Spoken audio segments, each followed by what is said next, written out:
La team, ça tremble, ça tremble, ça tremble, ça tremble. On sous-entend que Soro Guillaume est dans les échanges des palais présidentiels du Mali et du Burkina Faso. Soro Guillaume a rencontré le président Tchani, ensuite il a rencontré le président Ibrahim Traoré, et ensuite le président Tchani rencontre le président Assimi Goïta, et le même jour il rencontre le président Ibrahim Traoré. J'en connais qui ne dorment pas. J'en connais qui font des cauchemars, qui font des nuits blanches au café noir. Mais on se pose bien la question de savoir pourquoi ces gens se rencontrent tout simplement maintenant. Pourquoi? Juste maintenant. Que Soro Guillaume est en exil dans leur pays. Pourquoi c'est seulement maintenant qu'ils acceptent de se rencontrer, qu'ils décident de se voir, alors que Soro Guillaume vient de rencontrer deux de leurs présidents. Celui même qui s'est prononcé et qui a dit je suis votre ennemi, je veux prendre les armes pour entrer en guerre avec vous, est connu de tous. Mais est-ce que vous serez donc en sécurité si ce monsieur est toujours au sommet de l'État? Mais pas seulement. Est-ce que nous pourrons voir l'Afrique de liberté se libérer de manière définitive si ce monsieur est toujours au sommet de l'État? Voilà où les militants et cadres du RHDP sont en train de trembler actuellement. Ils se disent, hé, apparemment on est en train de parler de Soro Guillaume. Apparemment Soro veut encore relancer la rébellion avec le soutien de ces dirigeants-là. Qu'est-ce qu'on fait? Ouattara tremble. Vous savez que le voleur n'aime pas être volé. Et donc M. Ouattara sait très bien comme il est venu au pouvoir. Et il n'a pas envie de perdre le pouvoir de la même façon. Et pourtant, c'est tout ce qui est en train de se dessiner. C'est tout ce qui est en train de se dessiner parce que les pays qui l'ont servi de base arrière sont aujourd'hui en toute coordination avec Soro Guillaume, en train de s'entendre. On ne sait pas réellement pourquoi. Mais Ouattara qui sait qu'il a volé hier. Chaque fois qu'il voit quelqu'un tourner autour de son portefeuille, Ouattara pense simplement qu'on a envie de voler son argent. Et donc c'est ce qui se passe aujourd'hui. Quand lui voit Soro Guillaume, dont le même Soro qu'il a traqué, il a traqué Soro dans tous les quatre continents, dans tous les continents du monde entier. Le Soro qui n'a pas pu attraper se retrouve maintenant à côté de lui, mais il est protégé par ceux à ceux à qui il a déclaré la guerre. Est-ce que vous pensez que Ouattara peut encore dormir? Le même jour quand Soro Guillaume partait rencontrer Ibrahim Traoré, Ouattara lui il est parti rencontrer Emmanuel Macron. Il est d'abord parti à Berlin, après il est parti à Paris. Il est parti rencontrer ses maîtres, alors que Soro lui venait rencontrer les panafricains. Soro est donc en train de montrer de la marche à suivre. Non seulement il est en train de chauffer le cœur de Alassane Ouattara, mais il est en train de chauffer le cœur de M. Emmanuel Macron. Parce que Emmanuel Macron dit, ah mais Soro là, il va déjà dans la lutte du panafricanisme. Et là il est en train de toucher ce que les Africains sont en train d'aimer aujourd'hui, ça devient dangereux pour Alassane Dramane Ouattara. Donc Macron dit à Ouattara, viens me voir rapidement. Il faut qu'on gère ça rapidement parce que Soro est en train de te faire un sale coup dans le dos. Et du coup, nous voyons la rencontre du président Tchani et Assimi Goïta, et le président Tchani et Ibrahim Traoré. Et on se pose tout simplement la question. Et si Soro était exactement l'objet des échanges de ces trois dirigeants panafricains aujourd'hui, qui ont peut-être fini par comprendre qu'Alassane Ouattara est l'homme qu'il faut clairement faire perdre le pouvoir pour avoir la véritable libération de l'Afrique. Parce que tant qu'il est là, il va toujours intoxiquer les autres présidents. Parce que vous devez savoir que les autres présidents sont récupérables. Ouattara est radicalisé dans le colonialisme. Lui, il veut que nous restons dedans éternellement. Et pourtant, les autres, on peut les changer. Mais regardez que Ouattara, c'est toujours lui qui a le courage de prendre une feuille et de venir lui qui peut porter les armes pour aller attaquer un pays. C'est-à-dire, la dernière fois où on a vu ce genre de comportement, c'était quand?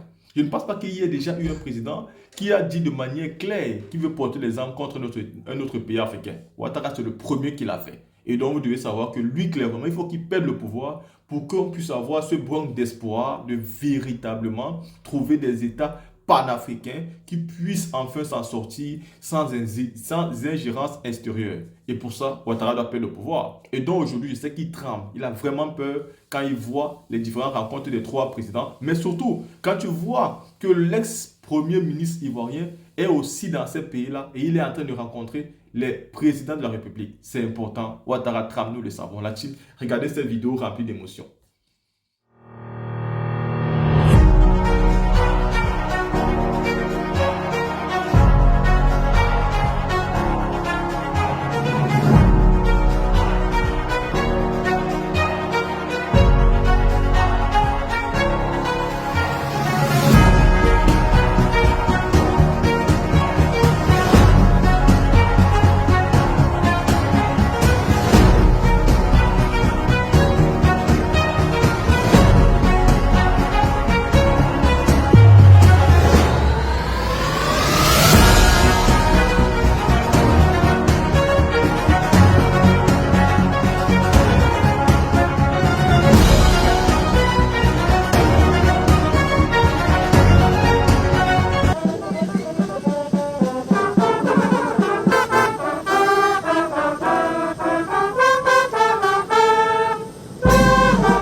Nous sommes effectivement aux côtés de notre frère, son Excellence, Monsieur le Président de la Transition, pour tout d'abord remercier son Excellence, exprimer notre gratitude, la gratitude du Conseil national pour la sauvegarde de la patrie, la gratitude du gouvernement et du peuple nigérien envers son Excellence, Monsieur le Président de la Transition et son gouvernement, envers l'ensemble du peuple burkinabé pour les soutiens multiples et multiformes qu'ils n'ont cessé d'apporter aux frères nigériens. Vous savez que le Niger, depuis le 26 juillet 2023, s'est retrouvé dans une situation particulière. Et suite à cette situation, des pays de la CEDEAO ont décidé le 30 juillet, sans nous écouter, de nous attaquer en travers une force qu'ils auraient constituée, mais que nous sommes tous conscients que c'est une force télécommandée. Le 31 juillet, le Burkina et le Mali ont fait une déclaration conjointe suite à laquelle ils s'opposaient à toute agression contre le Niger. Et mieux encore, ils précisaient que toute agression contre le Niger sera considérée comme une agression contre le Burkina et le Mali. Cette déclaration conjointe a permis d'adoucir certaines ardeurs et d'éviter que le territoire nigérien ne se transforme en champ de bataille. La détermination était sincère, la détermination était profonde. Et face à cette détermination, les pays agresseurs ont décidé de reporter leur agression. Ça, l'ensemble du peuple nigérien et de nous-mêmes ne saurons l'oublier. Et nous sommes venus exprimer de vive voix notre gratitude à son Excellence et au vaillant peuple burkinabé. Dans la même lancée de cette déclaration, vous vous rappelez, le 16 septembre 2023, le Burkina Faso, le Mali et le Niger ont décidé de créer l'Alliance des États du Sahel. Cette alliance est la consécration de notre détermination à arracher notre souveraineté. La souveraineté des États du Sahel. Pour que le Sahel ne soit plus une zone d'insécurité, mais une zone de prospérité pour les biens de nos peuples. À travers l'Alliance des États du Sahel, nous devons changer.